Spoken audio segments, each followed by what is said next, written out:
Fiscal year 2025 quarter two just ended. That's a big deal for the Japanese automakers who run off the fiscal year more so than the calendar year. And that means they updated some roadmaps. They gave us some more information on where the brands are going. But we're going to focus on Mazda. I could talk about Toyota, Honda, Nissan. Everyone's struggling right now. I'll just say that. I'll probably have to make a follow-up video. But out of the news that's coming out, and we'll talk about the finances for Mazda here in a little bit. But out of the news that's coming out from quarter two is that we have information on Mazda's best-selling vehicles redesign coming for the 26-27 model year. It still has yet to be seen, but we got more information. We have a new engine, new hybrid technology we're going to briefly talk about today. So if you guys enjoy Mazda updates, make sure to smash the like button. And November 12th, so 5 days from now, my driving impressions will be live on the CX-50 hybrid. So stay tuned for that. Can't wait to share my impressions, what I think of the vehicle with Toyota's 4th generation hybrid system installed. All right. Is Mazda going to be using more Toyota technology here? Well, let's get into this. Now, this is over at Creative Trend. Here's the exciting thing is that Mazda is ditching their current engine technology and they have a new engine technology. So they are getting rid of the Skyactive G, which is, I mean, if you look at most of their cars in America, they have a 2.5-liter naturally aspirated Skyactive G engine with around 190 horsepower. And they also have Skyactiv X in other markets. All right. Now, they also have Skyactiv G turbos. They have Skyactiv X mild hybrids. Skyactiv X never came to America. It has optional sparkless combustion like a diesel, but it uses gasoline still. It's a very strange, to my understanding, it's a very expensive technology too, but it burns very cleanly. But from my understanding, it's still not that efficient. All right, so we have some information here. I have these scans from the press deck. The press deck was quite big from Mazda. As you can see, I downloaded it. It's all in Japanese. I didn't convert all of this into English, but the more interesting things I did. So they're calling this Skyactiv Z. Skyactiv Z, not G, not X. The Z is going to be, well, it's going to be a 4-cylinder. That's all we know. But apparently it can be transferred as well. That technology transferred into an inline 6 that we have in the large platform vehicles. It only makes sense that we have, such as the CX-90 and the CX-70 here stateside. In other markets, that's CX-60 and CX-80, slightly smaller version, same platform. According to Mazda, the Skyactiv Z engine uses Lambda 1 combustion, a type of theoretical combustion to achieve super lean burn combustion over a wide range from low to high revs, resulting in high thermal efficiency and offering excellent environmental friendliness and driving performance. Now, this was spied, I believe, in Japan. It could be China. This was spied, and a lot of people are speculating that this is the new CX-5. I don't know. It very well could be. It has Mazda's grille, but this grille kind of looks like Subaru's grille, but doesn't really look like a Subaru. Honestly, to me, if you don't look at the front, it looks like the outgoing Santa Fe, not the new boxy one, but the outgoing one that's more rounded. So I think it's a coin flip whether this is the CX-5 or not. I'll see you guys down below what you think this spy shot is. Now, you guys saw in the thumbnail this car, the Arata concept, or I mean, that's how you would say it probably if I was saying it with a Hispanic accent, but in Japanese it'd be like Arata. And so we have this gorgeous design. Now, this is definitely a BEV design. There's not a lot of airflow here, but this sort of design language could be seen in the new CX-5. In fact, I don't see why it wouldn't be. When you have this concept and from the side, it looks like a CX-5, right? It looks really, really cool, but this design does not match this design whatsoever. And so who knows? Who knows what this car really is? But I'm hoping Mazda takes this sort of design language from the Arata concept and puts it into the new CX-5. It would be absolutely fantastic. Really, really premium back end. It looks like in some ways some of the Jaguar crossovers, which pretty much all the Jaguars are discontinued at this point. But yeah, I think it looks really, really nice. That though there's no windshield wiper back here, and where this light is, probably means there'd be a windshield wiper in a production version down here, or be tucked up, or they get rid of this rear light. It's just hard to say. Again, it's a concept. Things will change, but this overall design, I hope it stays, especially with this really aggressive C pillar back here. All right, I wanted to get into the scans of that press conference to see if we can soak any information out of it. Okay, this is exciting. And this has been my complaint for Mazda for years now. Now, this could be just for the Japanese market, but I think this is going to be globally. So they're talking about optimizing the number of types. You see just 3 types right here. Like a base model, mid-grade, and higher. Mazda right now has like 10 grades per car. And they're all-wheel drive in America. So that, in theory, makes it more simple. But they have so many trim levels. It's so difficult for me to review them because, well, there's just too much variety. It's a small brand. They don't have that huge sales volume, even though they are going to crush an all-time sales record here in the United States. They're losing money doing it. We'll talk about that here in a little bit. But it's still a small volume. And with a small volume, you should have simplicity in the trims. Don't make it too complicated for the buyer. And when you reduce complication, you increase profitability. Mazda really needs to do this. And by doing this, it should help them to be more profitable going forward.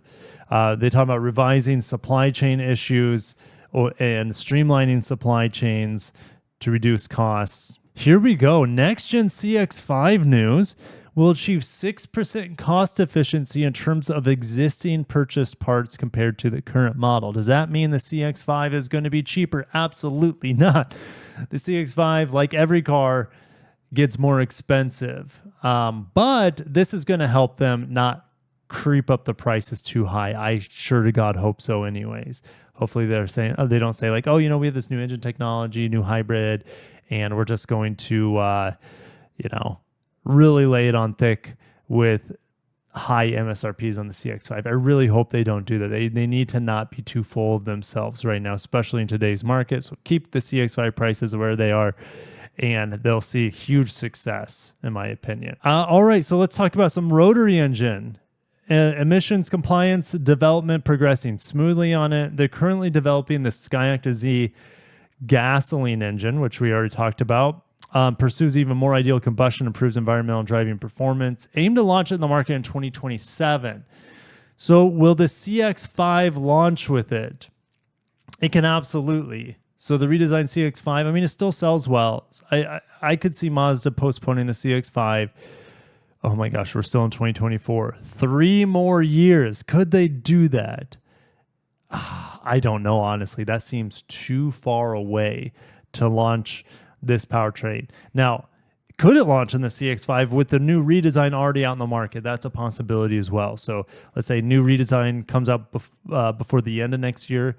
End of 2025, new CX-5 comes out with the current engine technology. That's a possibility. And then they swap the new engine technology into it afterwards. It's hard to say. And they want to consolidate the number of engine types and improve efficiency. We already talked about the Skyactiv G is really the only powertrains we have in the United States.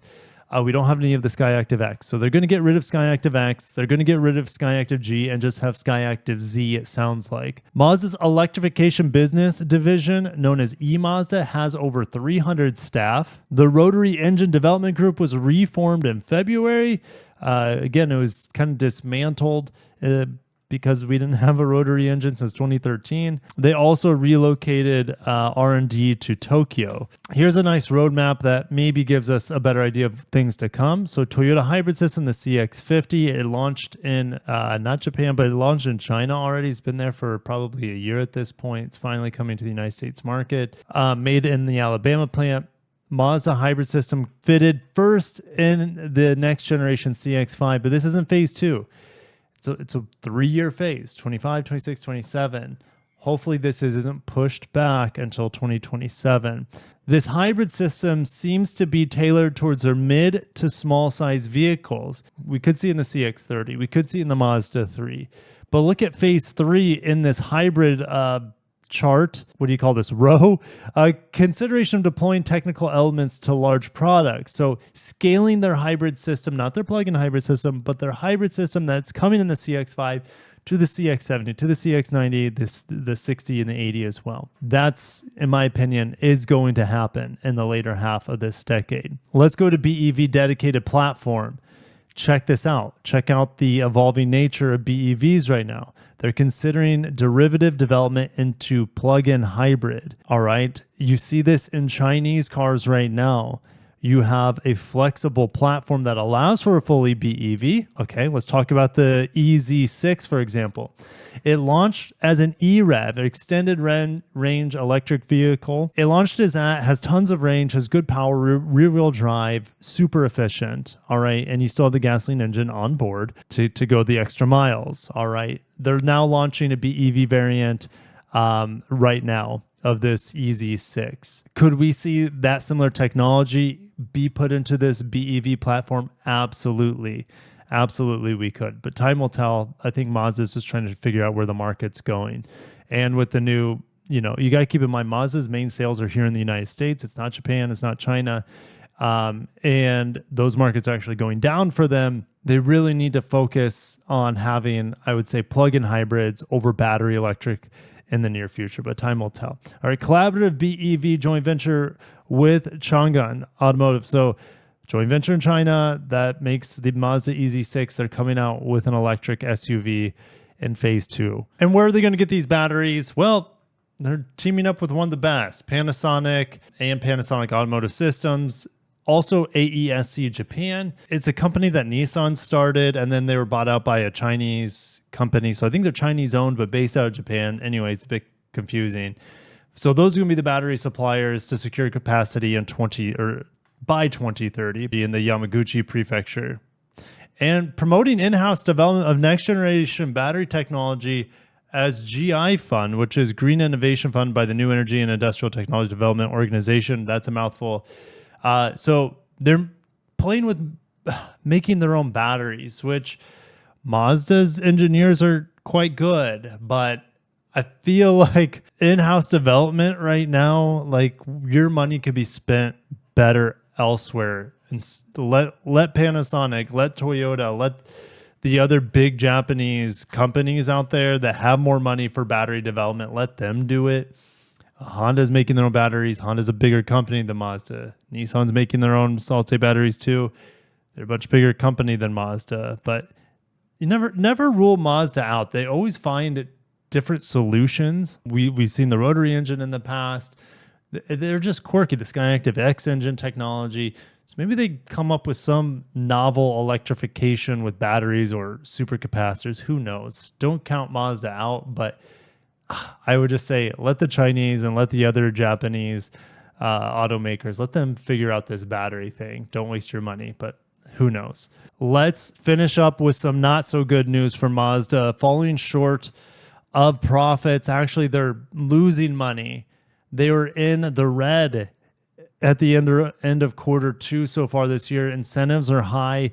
And let's get into it. Modest global sales increase, again, largely on the backs of the United States, while things are going down in China and Japan for Mazda, and probably in Southeast Asia for them as well.